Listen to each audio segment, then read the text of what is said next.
Hello everyone and you welcome. आज हम पढ़ने वाले हैं आरबीसी 12th इंग्लिश कंपलसरी का एक चैप्टर जिसका टाइटल है ड्रॉट। ये एक कहानी है जो लिखी है शरत चंद्र चटर्जी ने, जो एक फेमस बंगाली राइटर है। ये उनकी फेमस कहानियों में से एक है। Book panorama chapter number 4 and this story is about the poor and pathetic condition of a farmer at the time of natural calamity like drought। सूखे जैसी प्राकृतिक आपदा के समय एक किसान की जो दुर्दशा होती है, ये कहानी है उस हालत के बारे में, उस अवस्था के बारे में। In this story we also come to see the atrocity of feudal system in India.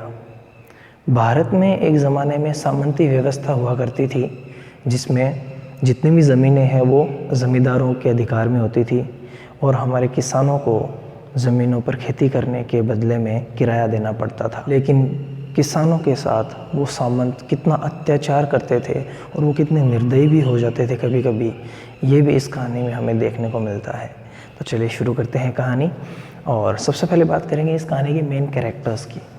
तो कहानी का जो सबसे मेन कैरेक्टर है, प्रोटैगनिस्ट, वो है गफूर। एक वीवर है, फार्मर है, जुलाह जाति का एक किसान है। अमीना उसकी बेटी है। महेश बहुत ही इम्पोर्टेंट कैरेक्टर है इस स्टोरी का। महेश एक बैल का नाम है और ये अमीना और गफूर का पालतू पशु है। शिबू बाबू गांव का ज़मींदार है, काफ़ी निर्दयी आदमी है। तारका रत्न एक पुजारी है और इसके अलावा भी कुछ माइनर कैरेक्टर्स आते हैं, स्टोरी के थ्रू हम उनको जानेंगे। कहानी की सेटिंग काशीपुर नाम के एक छोटे से गांव में है और सिचुएशन ऐसी है कि सूखा है, अकाल पड़ा हुआ है, पिछले 2 साल से बारिश नहीं हुई है और गर्मी का इंडियन समर इसमें बहुत ही अच्छे से डिस्क्राइब की गई है। चैप्टर के बिगिनिंग में फील्ड का डिस्क्रिप्शन देखने को मिलता है। ज़मीन हज़ारों दरारों में बंट चुकी है। Tens of thousands of fissures यानी होती है दरारें, और इस तरह का डिस्क्रिप्शन देखने को मिलता है। और आगे एक लाइन आती है कि it looked as though the life blood of mother earth is flowing through them as smoke. यानी ज़मीन दरारों में बन चुकी है और इतनी गर्मी है कि ऐसा लग रहा है कि धरती माँ का खून खोल रहा हो और वो भाप में उन दरारों के अंदर से ऊपर उठ रहा हो, धुआं बन के। उसके बाद में गफूर का घर इसी फील्ड के किनारे पे है, मैदान के किनारे पे, और बहुत ही रूइंड स्टेट में है। बहुत गरीब आदमी है गफूर और वो अपने घर की मरम्मत तक नहीं करवा पाया है। दीवारें ढहने वाली हैं, छत भी पूरी तरह से मरम्मत की भी नहीं है। On the public highway, Gafur का घर पब्लिक हाईवे पे पड़ता है, सड़क के बगल में है, कोई भी आता जाता देख सकता है क्या हो रहा है, तो प्राइवेसी ज़्यादा उसके घर की नहीं है। कहानी शुरू कहाँ से होती है? कहानी के बिगिनिंग में प्रीस्ट और गफूर, पुजारी और गफूर के बीच में बातचीत होती है। होता क्या है, एक दिन ज़मींदार के बेटे का जन्मदिन होता है, तो पुजारी उसके घर पे पूजा पाठ करके वापस लौट रहा होता है। तो गफूर के घर के यहाँ से जब निकलता है तो एक चीज़ देख के वो रुक जाता है और वो है बैल, महेश को। जो बैल है गफूर का, वो बाहर धूप में खड़ा है और उसको देख के ऐसा लग रहा है कि उसको कुछ खिलाया पिलाया नहीं है। ये देखकर प्रीस्ट रुकता है और गफूर को वार्न करता है, चेतावनी देता है कि अगर ये बैल को कुछ हो गया, भूखा प्यासा मर गया, धूप में खड़ा कर रखा है तूने गफूर, तो ज़मींदार मालिक तेरी खाल खींच लेंगे। गफूर को 2 दिन से बुखार है, वो बेचारा बाहर आता है जैसे तैसे और सबसे पहले अपनी हेल्पलेसनेस एक्सप्रेस करता है, लाचारी मजबूरी व्यक्त करता है कि हे मालिक मैं क्या करूं, इसको मैं कैसे खिलाऊं पिलाऊं। थोड़े सा चारा मिला था ज़मींदार से हमें, 1-2 महीने तक रहा, वो तो ख़त्म हो गया। मुझे 2 दिन से बुखार है, इसको मैं चराने ले जा नहीं सकता, इसको मैं खुला छोड़ नहीं सकता क्योंकि लोगों ने अपने खेतों से धान उठाया नहीं है, तो मैं क्या करूं। उसके बाद में वो बताता है कि चारा नहीं है, घर पे खाने को भी नहीं है। इस तरह की हालत है गफूर की, बहुत ही बुरी, दरिद्र। तो बाद में वो रिक्वेस्ट करता है पुजारी से कि हे मालिक आप मुझे थोड़ा सा चारा उधार दे दो ताकि मैं इसको कुछ खिला पिला सकूँ। लेकिन वो पुजारी भी निर्दयी आदमी है, वो बिल्कुल भी दया नहीं दिखाता, कुछ भी नहीं देता, ना नो करके वहाँ से चला जाता है। उसके 1 वीक के बाद एक दिन क्या होता है कि महेश अपनी रस्सी को तोड़कर, जिससे बंधा होता है, भाग जाता है और जाके मनिक घोष नाम के एक आदमी के बगीचे में अनाज को थोड़ा बहुत खा लेता है, उलट पलट कर देता है। अब महेश चला गया है, गफूर जा नहीं सकता, थोड़ा बीमार सा है। वो अमीना को भेजता है उसकी खोज में। तो अमीना रिटर्न्स आफ्टर सर्चिंग लौटती है और बताती है कि महेश जो है वो मणिक घोष के गार्डन में एंटर कर गया है और मणिक घोष ने उसे पुलिस पेन यानी पुलिस का जो बाड़ा है उसमें भेज दिया है और वो 2-3 दिन बाद में महेश को कैटल मार्केट में बेचने भी वाले हैं। अब महेश जो बैल है उसको गफूर अपने बेटे जैसा मानता है और बेइंतहा प्यार करता है उससे। और जैसे कैटल मार्केट में बेचने का ख्याल उसके मन में आता है वो बेचैन हो जाता है। तो वो किसी भी हालत में चाहता नहीं कि महेश को बैल को बेचा जाए। तो वो क्या करता है, उसी रात को बंसी की दुकान जाता है। बंसी एक सूदखोर है, असर पर है, ब्याज पे पैसे देता है लोगों को उधार। तो गफूर मोर्टगेज करता है, अपने पास एक ब्रास प्लेट होती है, कांसे तांबे की थाली होती है, उसको गिरवी रख के मोर्टगेज करके 1 रुपया उधार लेता है और 1 रुपया उधार लेके महेश को घर वापस लाता है। लेकिन क्योंकि उसे पता है कि अब मैं ले तो आया महेश को, लेकिन इसको मैं खिलाऊंगा पिलाऊंगा क्या, तो वो एक फ़ैसला कर लेता है अपने दिल पे पत्थर रख के कि वो महेश को बेचेगा। तो वो फैसला कर लेता है महेश को बेचने का, लेकिन बेच नहीं पाता। ऐसा होता है कि अगले ही दिन सुबह ही जब वो महेश को बेचने का फ़ैसला कर लेता है, एक आदमी से 2 रुपये एडवांस भी ले लेता है। लेकिन वो आदमी जब उसको महेश को लेने आता है तो जैसे वो उसकी रस्सी को छू रहा होता है, इतने में वो अंदर से वो एक भावना महेश के प्रति जाग जाती है और फूट पड़ता है गफूर कि हिम्मत मत करना मेरे महेश को हाथ लगाने की। और वो पैसे उसी वक्त वहाँ पे फेंक देता है उनके मुंह पे। 2 रुपये जो उधार लिए थे वो भी और 10 रुपये में डील होती है वो भी उनके मुंह पे फेंक देता है। उसके बाद एक दिन मिडल ऑफ जून यानी बहुत ही भीषण गर्मी है, जून के बीच का टाइम है और गफूर काम ढूंढ के घर लौटता है, लेकिन काम नहीं मिलता और बहुत ही हंग्री है, थर्स्टी है, डार्क बिफोर आइज़, आंखों के सामने अंधेरा छाया हुआ है, भूखा है, प्यासा है बेचारा। घर लौटता है थका हारा, फ्रस्ट्रेट होकर। और घर पे आता है तो उसको पता चलता है कि घर पे खाना भी नहीं है, पानी भी नहीं है। वो अमीना को कहता है बेटा खाना खिला दो, नहीं है पिताजी, पानी पिला दो, नहीं है पिताजी। और वो करे भी क्या अमीना, क्योंकि गांव में बहुत ही भयंकर पानी की कमी है, तो पानी मिलता नहीं है और छोटी सी बच्ची को कौन पानी देगा जो थोड़ा बहुत कहीं पे खड्डों में मिल जाता है। तो वो ये देख कर, क्योंकि एक तो काम नहीं मिला, ऊपर से थका हारा है, घर पे आया तो खाना पानी नहीं है, तो गुस्सा आ जाता है, फ्रस्ट्रेट होकर अपना आपा खो देता है, अपना सेल्फ कंट्रोल खो देता है और अमीना को थप्पड़ मार देता है अपनी बेटी को। अमीना जो मदरलेस चाइल्ड है, उसकी माँ नहीं है, उसको थप्पड़ मार देता है। लेकिन तुरंत बाद में उसको रिमोर्स भी होता है, उसको पछतावा भी होता है, लेकिन वो क्या करे, उससे ये काम हो जाता है। तो अमीना चुपचाप, बेचारी बहुत इनोसेंट है, बोलती नहीं है पिताजी के सामने, वो भी समझती है, तो वो चुपचाप पानी लेने चली जाती है। और पानी की बहुत किल्लत है काशीपुर गांव में। 3 टैंक हैं गांव में, 3 तालाब हैं, जिनमें से 2 तो पूरी तरह सूख चुके हैं और एक जो तालाब उसमें थोड़ा सा पानी है, लेकिन वो शिबू बाबू ज़मींदार का प्राइवेट टैंक है जो पब्लिक यूज़ के लिए नहीं है। उन बाकी 2 तालाबों में लोगों ने गड्ढे खोद रखे हैं, उनमें थोड़ा बहुत पानी मिलता है, जहाँ पे भगदड़ मची रहती है। अब अगर किसी को दया आ जाए अमीना पे तो उसको पानी मिल जाए, अदरवाइज़ नहीं। इसके बाद में जैसे तैसे जब अमीना पानी लेने गई हुई है, उसके पीछे से एक और घटना घटित हो जाती है, बड़ी वेदना भरी घटना घटित होती है। वो ये कि ज़मींदार का एक मैसेंजर, एक दूत आता है गफूर के पास, गफूर को बुलाने, और उनके बीच की बातचीत। ये अगला इंसिडेंट है। होता क्या है कि महेश फिर से भाग जाता है और इस बार ज़मींदार के बगीचे में घुस जाता है। वो तो ठीक, लेकिन वो इस बार ज़मींदार की बेटी को चोट भी पहुंचा देता है और ये ज़मींदार को बर्दाश्त नहीं होता। वो एक मैसेंजर को भेजता है गफूर को बुलाने के लिए और आकर वो कहता है कि गफूर तुम्हें ज़मींदार ने बुलाया है। उसके बाद में landlord sends message to call Gafur, तो गफूर कहता है कि I will come later, I have not taken food, मैंने अभी तक खाना ही नहीं खाया है मालिक, मैं खाना खा के आऊँगा। तो थोड़ा सा भड़क जाता है वो मैसेंजर, क्योंकि ज़मींदार का मैसेंजर है। उसको ये बर्दाश्त नहीं होता कि कोई एक गरीब सा किसान उसको ये कह दे कि मैं बाद में आऊँगा। तो वो ये कह देता है कि तुम्हें मैं बुलाने नहीं, ऑर्डर देने आया हूँ, अभी चलो, तुम्हारी ज़बरदस्त पिटाई की जाएगी। तो इस बात पे गफ्फूर फिर से एक बार सेल्फ कंट्रोल खो देता है और वो कह देता है, we are nobody slaves, हम किसी के गुलाम नहीं हैं, वी पे रेंट टू लिव हियर, हम यहाँ किराया देते हैं रहने का और खेती करने का। अब गरीब आदमी गुस्से में जब ये कह देता है तो इसको कोई समझता नहीं है। It is futile to appeal to authority. गरीब आदमी अधिकारी से कितनी ही निवेदन कर ले, कुछ भी कर ले, कोई मतलब नहीं होता। लेकिन अगर खिलाफ बोल जाए, अगर थोड़ा सा गुस्सा दिखा दे एक गरीब आदमी किसी अधिकारी को या बड़े अधिकार पे पद पे रहने वाले आदमी को, तब उसके साथ बड़ा शोषण होता है। और यही हुआ गफ्फूर के साथ। गफ्फूर ने कह तो दिया कि रेंट देते हैं, लेकिन उसे जाना पड़ा।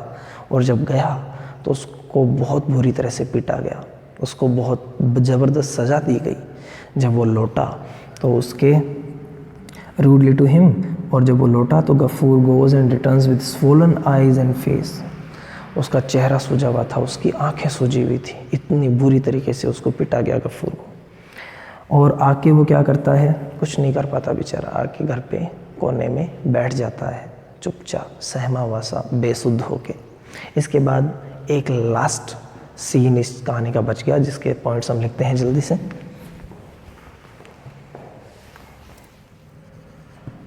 तो महेश बेसुध पड़ा है लिस्टलेसली घर पे कोने में, और अमीना अब पानी लेकर आती है। अमीना जब पानी लेकर आती है तो अचानक वो जाग जाता है अमीना की चीख सुन के। He wakes up at the श्रीक of his daughter. Amina क्यों चीखती है? क्योंकि महेश अमीना को जोर से टक्कर मार देता है, धक्का दे देता है। क्यों? क्योंकि वो बहुत प्यासा है और अमीना पानी लेकर आई है। और जब वो धक्का मारता है तो अमीना नीचे ज़मीन पे गिर जाती है और उसके हाथ से घड़ा टूट जाता है और घड़े में से पानी बह रहा होता है और महेश वो पानी पी रहा होता है। Mahesh has hit Amina and is sucking the water flowing out of the pitcher. घड़े से जो पानी, अब देखो, गफ्फूर तुरंत जागता है और देखता है कि उसकी बेटी को महेश ने मारा है।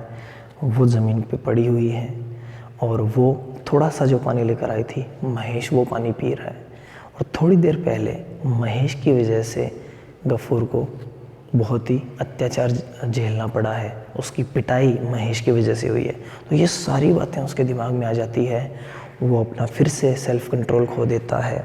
Ghafoor loses his self control और उसके पास में ही एक हल्का आगे का हिस्सा प्लग हीड पड़ा रहता है। वो प्लग हीड दोनों हाथों में ज़ोर से लेता है और महेश पे उसको, हालांकि कुछ करना चाहता नहीं लेकिन उससे हो जाता है। उस वक्त उसको बिल्कुल भी होश नहीं रहता कि वो क्या कर रहा है। वो हल्का टुकड़ा प्लग हीड लेता है जो उसने थोड़े दिन पहले रिपेयर करवाया था और वो तीखा हल्का टुकड़ा ज़ोर से महेश के सिर पे दे मारता है। और जब वो दे मारता है तो महेश थोड़ा छटपटाता है और महेश मर जाता है। तो ये चीज़ हमें देखने को मिलती है कि इंसान कभी कभी ऐसे काम भी कर जाता है जिसकी कभी उम्मीद भी नहीं की जा सकती। इस कहानी में हमें ह्यूमन नेचर का एक साइकोलॉजिकल एस्पेक्ट भी देखने को मिला है कि इंसान मजबूरी और लाचारी के समय बहुत कुछ ऐसे अनचाहे काम भी कर जाता है। तो इस तरह से इस कहानी का एंड होता है। उसके बाद में पड़ोसियों से ज़मींदार को पता लगता है कि गफ्फूर ने अपने बैल महेश को खुद ही अपने हाथों से मार दिया है। ज़मींदार पीछे से पुजारी को बुलाता है कि क्या करना है, क्या सज़ा देनी है गफ्फूर को।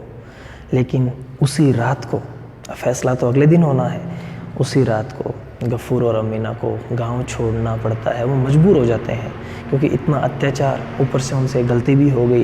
तो पछतावा करने के लिए, पश्चाताप करने के लिए, पेनेस एक वर्ड आया है चैप्टर में, वो करने के लिए गफ्फूर और अमीना गांव को छोड़ देते हैं रातों रात।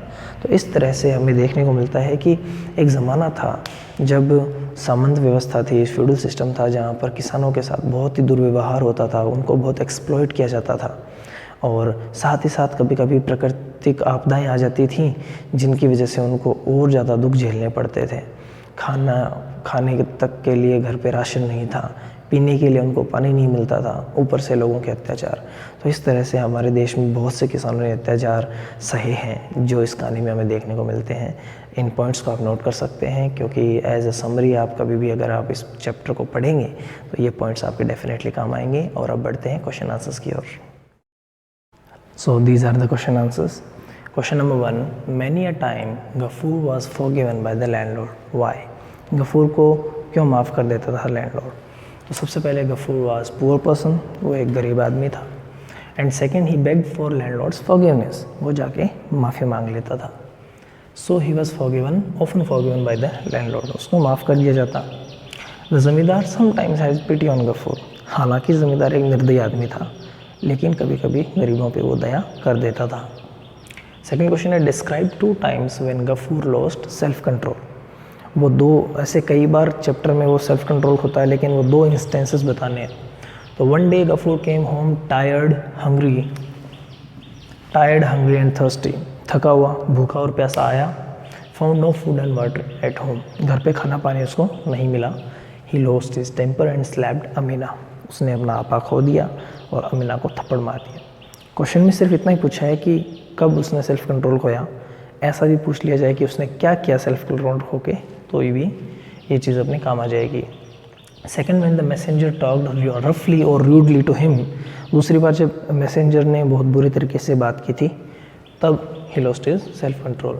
उसने कहा था कि वी आर नोबडी स्लेव्स, है ना। Question number 3, what is penance? Penance क्या होता है? पेनेंस का मतलब पश्चाताप। Why did Gafur think of doing it? Gafur ने क्यों सोचा? Penance is an act of self punishment for doing something wrong. कुछ गलत हो जाए हमसे तो उसके बदले में हम जब खुद को एक तरह से सज़ा देते हैं, वो पेनेंस यानी पश्चाताप होता है, पछतावा। Gafur thought of doing it because Mahesh was killed by him unintentionally. Unintentionally का मतलब बिना इरादे के उसके हाथों से महेश की मौत हो गई, इसलिए उसने पेनेंस करने के बारे में सोचा। Question number 4, what kind of life did poor Amina lead right from her childhood? Amina कैसा जीवन बिताती थी बेचारी? अमीना वॉज अ मदरलेस चाइल्ड, उसकी माँ नहीं थी। She did all house hold work, पूरा घर का काम करती थी। She lived a life of hunger and misery, भूख और दुखों का जीवन उसने जिया था। Sometimes her father became little harsh, कभी कभी उसके पिताजी थोड़े से कठोर हो जाते, but she never raised her voice, लेकिन वो कभी अपनी आवाज़ नहीं उठाती। She was innocent. Why was there so much scarcity of water in the village? गाँव में इतनी पानी की कमी क्यों थी? क्योंकि there was so much scarcity of water in the village, of water add कर देना, of water in the village, because it was the time of drought, क्योंकि सूखे का समय था, सूखा पड़ा हुआ था। 2 of the 3 tanks were dried up, 3 में से 2 तालाब पोखर सूख चुके थे। And 1 tank was landlord's private tank, और एक प्राइवेट टैंक था लैंडलॉर्ड का। It was not for public use, ये पब्लिक यूज़ के लिए नहीं था। 6th क्वेश्चन देखिए, why did Gafur lose his temper and kill Mahesh? Mahesh को उसने क्यों मारा? उसके हाथों से महेश की मौत क्यों हो गई? व्हेन अमीना ब्रॉट वाटर, जब अमीना पानी लेकर आई, महेश नॉक्ड हर डाउन, तो महेश ने उसे नीचे गिरा दिया। And sucked up the water, और जो थोड़ा सा पानी लेकर आई वो पी गया। और गफूर तो पहले से ही क्या था? ऑलरेडी बर्निंग विद एंगर, वो गुस्से से पहले से ही जल रहा था। क्यों? ड्यू टू लैंडलॉर्ड्स टॉर्चर, क्योंकि लैंडलॉर्ड ने उसको टॉर्चर किया था। ऊपर से अमीना को महेश ने मारा, महेश की वजह से उसे यातना झेलनी पड़ी। इसलिए एट दिस साइट, इसलिए इसी नज़ारे पे जो अमीना को मार दिया और अमीना को चोट पहुंचा दी और पानी पीने लग गया, he lost his temper and hit Mahesh with a plough head, हल्के आगे के हिस्से से उसने महेश को मारा। उसने सिर्फ जान से मारने के लिए नहीं, बस ऐसे उसने मारा था, लेकिन इवेंचुअली अंततः महेश की मौत हो गई। Right a character sketch of तारका रत्न। तारका रत्न का कैरेक्टर स्केच है। तो तारका रत्न इज़ अ प्रीस्ट, वो एक पुजारी है। He is an unkind person, निर्दयी आदमी है। He has no pity, note नहीं नो ही आएगा। He has no pity on the poor, गरीबों पे ज़रा सी भी उसको दया नहीं आती। He refuses to lend straw to Gafoor, Gafoor को चारा देने से भी वो मना कर देता है। The landlord takes advice from him before doing something, और ज़मींदार कुछ भी करने से पहले उससे ज़रूर एडवाइस लेता है। चैप्टर में लगभग इतना ही इसके बारे में बताया हुआ है। नोट कर लीजिए। इसके बाद इसके लॉन्ग आंसर्स जो कि बहुत इंपॉर्टेंट हैं। इस चैप्टर के लॉन्ग आंसर्स में जो 4 क्वेश्चंस दिए हुए हैं उनमें से ये 2 बहुत ही इंपॉर्टेंट हैं। एक क्वेश्चन तो draw a graphic picture of the Indian summer as described by the writer. Writer ने जो इंडियन समर का डिस्क्रिप्शन दिया है वो बताना है। और एक क्वेश्चन है draw a character sketch of Gafur, Gafur का कैरेक्टर स्केच। ठीक है, नोट कर लो, फिर इसके बाद एक बार हम रीड करेंगे। चलिए देखिए, draw a graphic picture of the Indian summer described by the writer. The writer has given a realistic description of Indian summer. भारतीय ग्रीष्म ऋतु का बहुत ही वास्तविक वर्णन लेखक ने इस चैप्टर में किया है। The season of summer is terrible. ग्रीष्म ऋतु बहुत भयानक होती है। The sky pours fire. आसमान से बरसात होती है आग की। There is not a patch of cloud in the sky. दूर दूर तक बादल नहीं होते। All water resources dry up. सारे जल स्रोत सूख जाते हैं। There is acute scarcity of water. और पानी की भीषण कमी आ जाती है।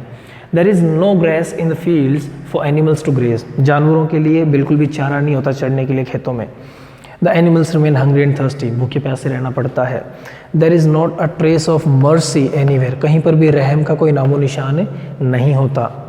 The field is broken in tens of thousands of fissures. Fissures यानी दरारें। तो हज़ारों, 10,000 दरारें दूर दूर तक मैदान में पड़ी हुई होती हैं। It looks as if. ऐसा लगता है जैसे कि the life blood of mother earth is flowing through these cracks in form of smoke. धुएं के रूप में इन दरारों में से धरती माँ का खून धुएं के रूप में उठ रहा हो, ऐसा लगता है। इफ़ वन, अगर कोई आदमी looks at its rising flames of smoke, उस धुएं की उन धुएं की उठती हुई लपटों को अगर कोई देखे ना, तो ही बिकम्स डेज्ड, तो वो बेसुध हो जाता है, शुद्ध बुद्ध हो जाता है। ओनली द वन, केवल वो आदमी हु हैज़ विटनेस्ड, जिसने देखा है इंडियन समर, भारतीय ग्रीष्म ऋतु को, can realise how terrible it becomes, वो ही ये समझ सकता है कि ये कितनी भयानक हो सकती है। The season of summer becomes even more acute when there is the situation of drought for years. तब ग्रीष्म ऋतु और भयानक बन जाती है, भीषण हो जाती है, जब पीछे के कई सालों से सूखे जैसी प्राकृतिक आपदा हो। It becomes very tough for the people, animals and birds to survive. इन सभी के लिए जीना मुश्किल हो जाता है, सर्वाइव करना बड़ा मुश्किल हो जाता है। Character sketch of Gafoor. तो Gafoor is a poor weaver. Gafoor एक बहुत ही गरीब जुलाह जाति का फार्मर है। पुअर वीवर एंड फार्मर भी लिख सकते हैं। He lives with his daughter Amina. Amina के साथ रहता है in a small village called Kashipur. His condition is miserable due to drought. सूखे की वजह से उसकी हालत मिजरेबल है, दयनीय है। There is scarcity of food and water. पानी और भोजन की कमी है। He has a bull. उनका एक बैल भी है, Mahesh, whom he loves as his son, जिसे वो अपने बेटे के जैसे चाहता है। He is unable to feed him, वो उसे खिला पिला नहीं पाता। As there is no straw left, क्योंकि उसके पास चारा नहीं बचा है। Thus he, इस तरह से वो, his daughter, उसकी बेटी, and his bull, और उसका बैल, live a life of hunger and misery, भूख और बड़ी दुविधा की दुखों का जीवन बिताते हैं। Even in such difficult time, ऐसे बुरे समय में भी he doesn't sell his bull, वो अपने बैल को बेचता नहीं है। He begs rice water from his neighbours, अपने पड़ोसियों से चावल का पानी मांग लेता है। एंड फीड्स महेश, और भीख मांग के भी, दूसरों से मांग के भी अपने बैल को खाना खिलाता है। Sometimes he takes rotten straw from his hut's roof, कभी कभी अपनी झोंपड़ी की छत से सड़ा हुआ या फिर जो सूखा घास है वो ले लेता है, और वो लेकर महेश को फीड करता है, खाना खिलाता है। ऑल दीज थिंग्स, और ये सारी चीज़ें शो दैट, ये दिखाती हैं कि he is kind by nature, कि वो अपने प्रकृति से बड़ा विनम्र है, बहुत ही दयालु आदमी है। Sometimes he loses his self control and behaves angrily, कभी कभी अपना आपा खो देता है, खुद पर नियंत्रण खो देता है और गुस्से से बिहेव करता है। Once he finds no food and water at home, एक बार क्या होता है कि वो घर पे खाना पानी उसको नहीं मिलता, तो स्लैप्स अमीना, अपनी बेटी को थप्पड़ मार देता है। लेकिन जस्ट द नेक्स्ट मोमेंट, लेकिन अगले ही पल, ही फील्स सॉरी, उसको बहुत खेद होता है इस बात पे।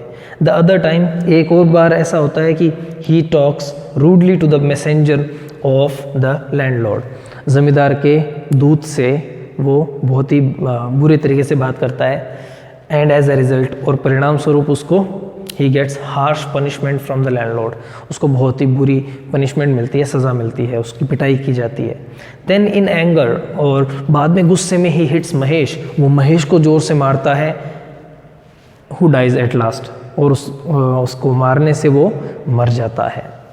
वो तो उसको चोट ही पहुँचाता है एक तरीके से, लेकिन वो मर जाता है।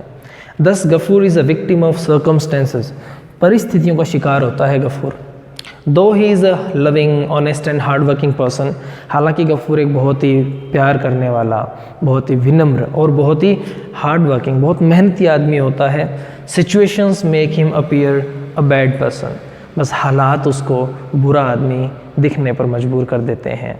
तो ये थी कहानी ड्रॉट। मिलते हैं अगली क्लास में एक नए चैप्टर के साथ, तब तक के लिए टेक केयर, बाय।